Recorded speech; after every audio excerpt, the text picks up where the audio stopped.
Hey guys, welcome to the Field of 68 YouTube channel. If you like what you see here, hit that subscribe button and you'll get more college basketball content just like this.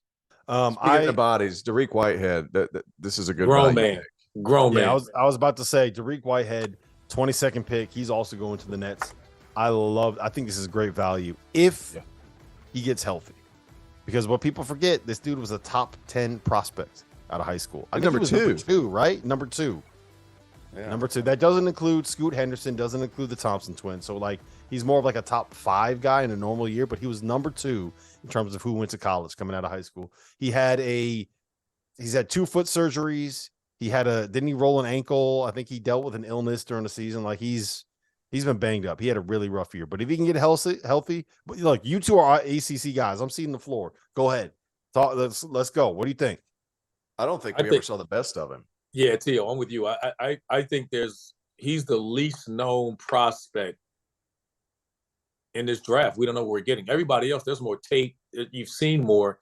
You just don't know what you're getting because by the end of the year, when he was healthy, that's one of the reasons I think he and Lively were the reasons we were like, hey man, he's the number 1, number 2 pick in high school. They're coming around. He gave them another, his size, playmaking ability is why we were picking Duke to go to the Final Four. Mm-hmm. And now that he's finally, he had another setback, had another surgery. So again, we don't know what they're getting, but the upside of his highs, of what his potential can be, body physically coming through the door. I mean, he could be, I think, a playmaking guy and a 3-and-D guy in the next level. Tio? Yeah, this is an interesting one. I mean, he was Gatorade National Player of the Year in high school, Naismith National Player of the Year in high school. It's tough because he also played on one of the most loaded high school teams in the history of basketball. Whenever he was at Montverde, that was the Scotty Barnes, Dariq Whitehead, all these guys, and he's very talented. He has the NBA body, 6'7", 200 pounds. Is he going to be able to get healthy? And when he does get healthy, he exhibited everything that you wanted to see in an NBA athlete when he was healthy, playing at the Peach Jam. What was it, 2 years ago? Mm-hmm. He has all the athletic measurements that one would need in order to have success there. Now, his ability to shoot the ball, he shot the ball well from 3 at Duke.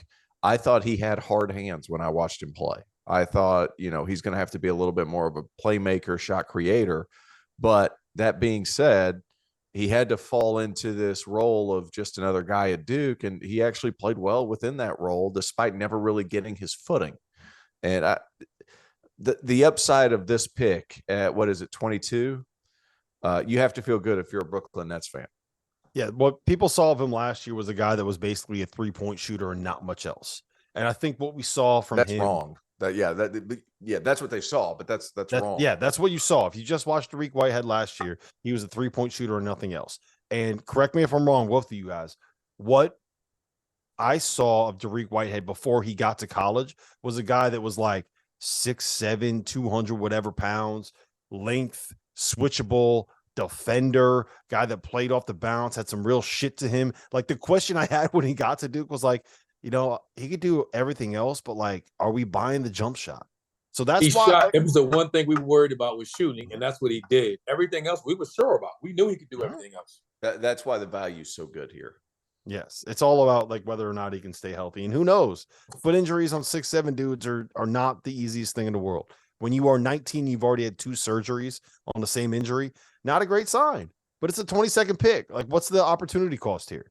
Our partner for today's episode is Athletic Greens. I started taking AG1 during the college basketball season, and I loved the impact that it had on my energy levels. I'm a big coffee in the morning guy, but by the time that the afternoon would hit, I needed another boost. AG1 helped me tremendously, especially on those days when I didn't want to get up off the couch and go hit the gym. Their tagline is AG1 is comprehensive health and the power of habit in one. And man, that could not be more true. It's nearly impossible to eat and drink in a healthy manner in the month of February and the month of March when you are in my business. And AG1 was exactly the supplement that I needed to improve my gut health and cover my nutritional basis for the day. I've continued that into April. I've continued that into May, and I'm going to continue that the rest of the summer. All I have to do is mix a scoop of AG1 with some water, or maybe add it into a smoothie, and I'm ready to go. Do it after lunch, and you'll be ready to go for the rest of the day. If a comprehensive solution is what you need from your supplement routine, then Athletic Greens is giving you a free 1-year supply of vitamin D and 5 free travel packs with your first purchase. Go to athleticgreens.com/field68. That's field 68 FIELD, the number 6, the number 8, and you can get yours now. So check it out and help support this show. Thanks. Thank you for watching the Field of 68. If you've enjoyed what you've seen here, hit that like button, share this link with your friends, or check out the description for some other places that you can consume Field 68 content.